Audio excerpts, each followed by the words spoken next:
Halo semuanya, di sini kami dari kelompok P akan mempresentasikan hasil kerja kelompok kami mengenai differential pressure. Untuk anggota dari kelompok P, yang pertama ada Reza Umam dengan Imahir 012, kemudian ada saya sendiri, Irfan Bardika dengan Imahir 026, dan juga ada Ninyoman Aridiwanti dengan Imahir 060. Untuk topik bahasan selanjutnya akan dibahas oleh teman saya. Baik, pertama-tama saya akan menjelaskan mengenai sedikit overview dari prinsip differential pressure.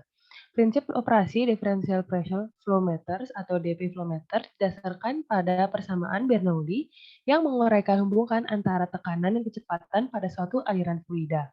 Alat ini memandu aliran ke dalam suatu penghalang aliran yang mempunyai lubang dengan diameter yang berbeda dengan diameter pipa, sehingga menyebabkan perubahan kecepatan aliran atau flow velocity dan tekanan atau pressure antar sisi upstream dan juga downstream dari penghalang.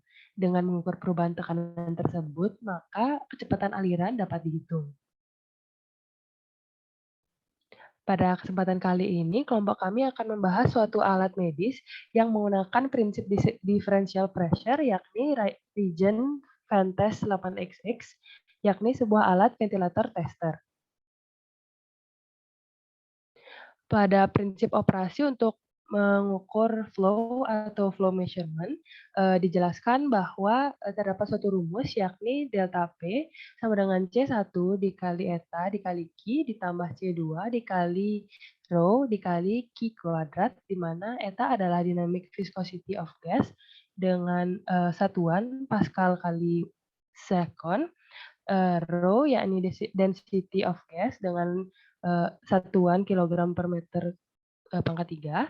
C1 dan C2 adalah device specific constant atau konstanta spesifik dari device berupa channel geometri. Berikut adalah penjelasan dari flow measurement, di mana flow diukur dengan pengukuran differential pressure di channel flow, di mana tadi terdapat beberapa variabel yang berfungsi di dalam rumus. Yang pertama ada dynamic viscosity atau viskositas, di mana viskositas ini merupakan viskositas di suatu medium adalah ketahanan terhadap pergeseran atau aliran. Viskositas ini sangat bergantung pada suhu dan kecil besarnya bergantung pada kelembapan dan juga tekanan. Ada juga variabel yakni density atau massa jenis atau juga kepadatan adalah ukuran massa media per satuan volume, dan kepadatan ini juga sangat bergantung pada suhu dan juga tekanan. Nah, ketergantungan pada kondisi ambient adalah alasan mengapa aliran terkadang dialihkan ke kondisi standar. Prinsip differential pressure juga digunakan pada Ventes adapter set. Set adapter Ventes menyertakan bantuan dalam menghubungkan berbagai objek uji ke Ventes. Ujian minimal, ruang mati, serta perbedaan minimal dalam aliran. Aliran membantu dalam memastikan pengukuran yang sangat akurat. Saat menggunakan koneksi aliran rendah untuk mengukur parameter pernapasan, interface atau antarmuka positif dari sensor differential pressure digunakan untuk mengukur tekanan. Tipis yang disertakan dengan tabung koneksi menghubungkan interface yang sesuai. Selanjutnya akan dijelaskan oleh teman saya. Baik, saya selanjutnya akan menjelaskan lebih kepada instrumen dari Rigel ini. Pertama, mengenai low flow. Koneksi aliran rendah digunakan untuk mengukur laju aliran kecil. Untuk menghitung parameter pernafasan menggunakan saluran pengukuran ini. Pemicu harus disetel ke mode bayi atau baby dengan keterangan lebih dari 9,3 nilai pemicu standarnya. Dengan demikian, antarmuka positif dari sensor tekanan diferensial akan secara otomatis digunakan sebagai sensor tekanan. Tipis dengan tabung koneksi dapat digunakan untuk menghubungkan dua antarmuka ini. Tidak ada sensor tambahan di saluran aliran rendah atau low flow untuk mengukur suhu, kelembapan, atau konsentrasi O2 yang berdampak pada pengukuran aliran. Untuk mencapai pengukuran yang sangat akurat, ada baiknya jika ujung belakang saluran aliran rendah terhubung ke saluran aliran tinggi. Dengan cara ini, nilai-nilai tambahan dapat diukur. Untuk arus yang lebih tinggi dari 200 SL per menit, pengukuran tidak akurat lagi. Nah, ini adalah alat instrumentasi dari Rigel dengan range min 20 sampai 20 SL per menit dan akurasinya plus minus 1,75% of reading or 0,05 SL per menit. Untuk sambungan low flow-nya yaitu ditunjuk oleh tanda panah yaitu pada bagian ini. Selanjutnya mengenai high flow. Sambungan aliran tinggi dapat digunakan untuk pengukuran dua arah berikut, yaitu laju aliran tinggi dengan range min 300 sampai 300 SL per menit, volume, suhu, kelembapan oksigen, tekanan dan tekanan dalam saluran. Saat bekerja dengan kelembapan yang lebih tinggi, penting agar tidak ada pengembunan di dalam instrumen. Karena apa? Air bisa menghancurkan sensornya. Nah, tekanan lebih tinggi dari 500 ampere akan menghancurkan sensornya. Nah, berikut merupakan sambungan untuk high flow-nya. Diameternya ini jauh lebih besar daripada yang low flow tadi. Selanjutnya mengenai bagian differential pressure dari alat ini. Tampak pada gambar untuk menyambungkan ke differential pressure ada dua sambungan yang digunakan yang ditunjuk oleh anak panah.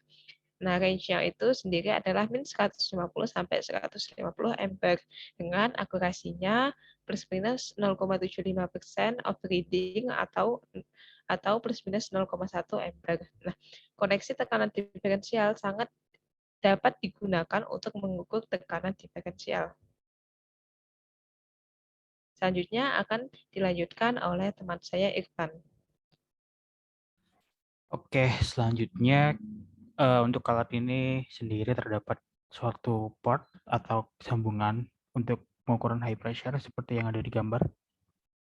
Untuk range-nya sendiri dari high pressure ini sekitar 0 sampai 10 bar dengan akurasi kurang lebih 1% atau sekitar 10 MBAR.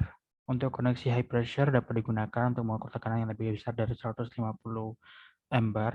Ketika melakukan pengukuran di bawah 150 MBAR, maka direkomendasikan untuk penggunaan differential pressure port yang sebelumnya dijelaskan oleh Imam karena memiliki akurasi hingga 100 kali lebih tinggi dan juga tekanan lebih dari 15 bar akan merusak sensor.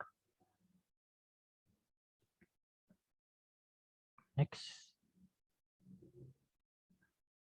Selanjutnya untuk kalibrasi alat ini sendiri, semua tekanan dan flow sensor dapat dikalibrasi melalui submenu yang ada di gambar.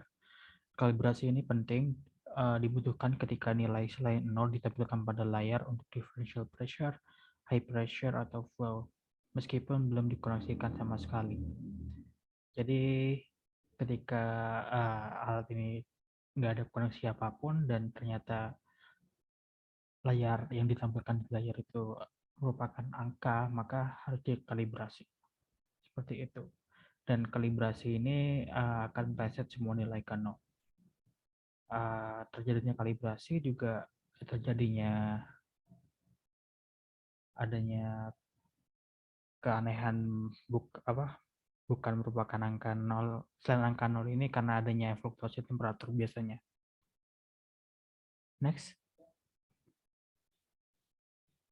Nah, untuk mengukur koefisien inspirasi pada Ventus 8XX ini harus bisa mengambil respiratory cycle dari kurva tekanan dan atau flow. Hal ini dikontrol oleh adanya triggers. Oleh karena itu sangat penting untuk start and stop triggernya diset dengan baik karena dua hal tersebut memiliki efek yang signifikan pada hasil pengukuran. Set trigger digunakan untuk memuncul respiratory cycle. Oleh karena itu sangat penting bahwa trigger untuk diset dengan benar sebelum dilakukan pengukuran respiratory coefficient. Untuk start trigger sendiri didefinisikan sebagai awal dari proses inspirasi, stop trigger didefinisikan sebagai akhir dari proses inspirasi dan awal dari proses ekspirasi. Sedangkan ekspirasi berlangsung sampai start trigger berikutnya muncul. Gambar yang ada di layar merupakan representasi dari adanya respirasi cycle. Seperti itu. Mungkin sekian presentasi dari kelompok kami. Bila ada salah kata mohon dimaafkan. Wassalamualaikum warahmatullahi wabarakatuh.